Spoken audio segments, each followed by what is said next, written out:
First, we're going to go to Hani Isheba, who's in Gaza forest. So, Hani, 400 people killed in the latest airstrikes.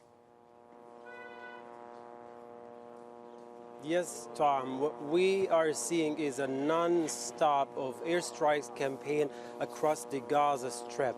Only in the past night, in the early hours of this morning, many residential homes have been targeted and destroyed completely with people inside of them. The worst of these airstrikes were concentrated in Jabalia refugee camp, where 30 people were reported killed right away with so many injuries. The vast majority of these injuries, according to a source from the Indonesian hospital in the northern part of Gaza Strip, are children.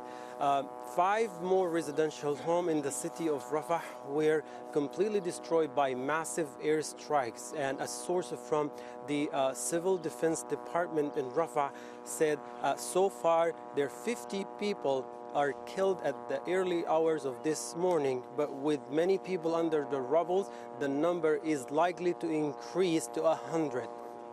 In a different city, Khan Younis, another airstrike took place, destroying more residential homes. In addition to all of that, there is heavy artillery shelling since yesterday 5 p.m. It has started, it went through the night and early this morning. Artillery shelling in the city of Rafah, eastern city of Khan Younis, and Gaza City.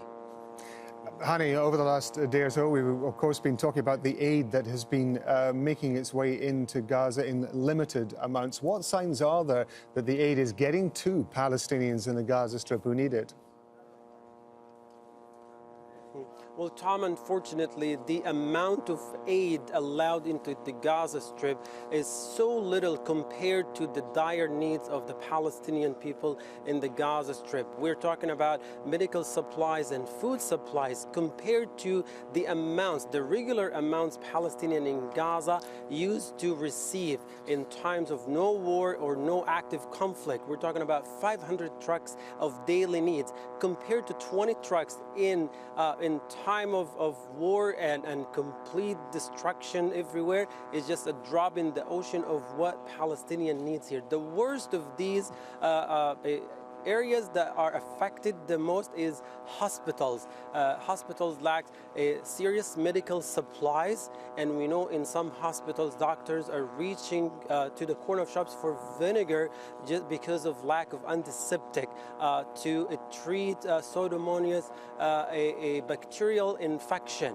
And this is serious. The other thing that is not included in the convoy of humanitarian aid is the fuel, which represents the lifeline as of these days. Without a fuel, hospitals will shut down its power generators. And when we spoke to the UN Director of Operations yesterday, he said that the amount of fuel available for UNRWA is only enough till Wednesday, and after that UNRWA will be forced to shut down its operations, let alone its trucks, to carry more humanitarian aid to the Gaza Strip. Hani Isheba talking to us from Khan Younis in Gaza Strip. Hani, thank you.